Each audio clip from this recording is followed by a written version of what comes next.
Concord Floral is, within the world of the play, an abandoned greenhouse. It doesn't exist anymore, but it's a space where teenagers can go and just be themselves. I think it's a space they've reclaimed, taken back for themselves. Concord Floral has kind of always been about 10 teenagers, and throughout the course of the play, there's a mysterious figure that begins to kind of haunt them in various ways.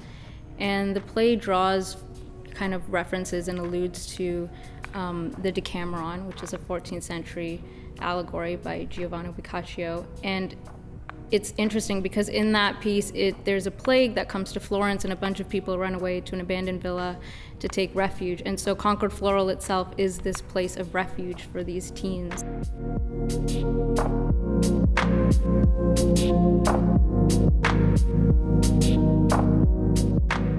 It's a play that talks about sort of the lives of what a modern teenager is now and the struggles they go through that maybe aren't as prevalent or known to adults now.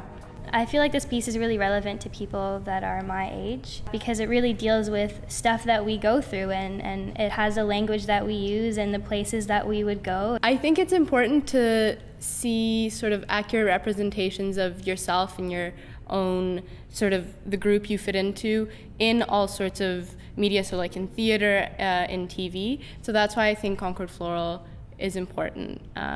It perpetuates a sort of more realistic image of what it's like to be a teenager.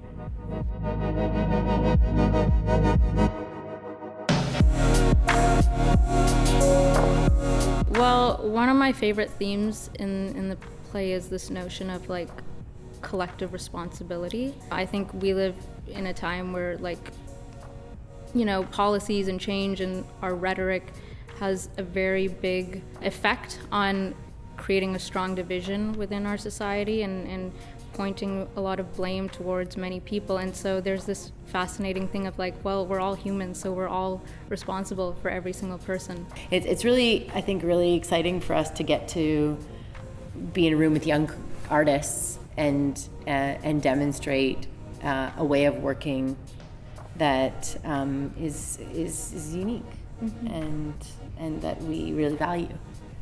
And it's amazing and refreshing seeing young bodies on stage and hearing young voices, and it doesn't happen. Or it's like, oh, this is the kid in the play, and it's like, no, these young artists have a lot to say and have a lot of capability, and they're incredible.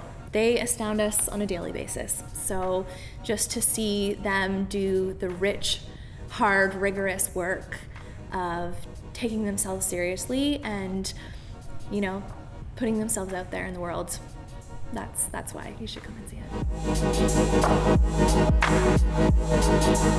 it.